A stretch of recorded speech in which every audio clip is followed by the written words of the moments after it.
আসসালামু আলাইকুম, আমি মোহাম্মদ রঞ্জু হক, আপনাদেরই ভাই। বরাবরের মতো আরো একটি ভিডিও আপনাদের সম্মুখে তুলে ধরছি। এটি একটি মনোমুগ্ধকর ভিডিও, আপনারা দেখলেই বুঝতে পারবেন। 6 তলার উপর থেকে নিচের যে প্রাকৃতিক পরিবেশের ভারসাম্য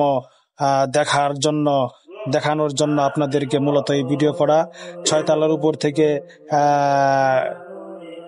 গাজীপুর ঢাকা হাইওয়ে রোডের পাশে একটি মনোমুগ্ধকর পরিবেশ রয়েছে। এখানে দেখলেই আপনারা বুঝতে পারবেন। সামনে রয়েছে ম্যাট্রিক সোয়েটার, পাশে রয়েছে আরো অন্যান্য ভালো ভালো প্রতিষ্ঠান। এইখানে দেখুন কত সুন্দর মনোরম পরিবেশ। প্রতিটি ফ্যাক্টরির পরিবেশ অতি সুন্দর, দেখলে আপনাদের মন আকৃষ্ট হবে। আমার ভিডিওটি ভালো লাগলে অবশ্যই সাপোর্ট করবেন।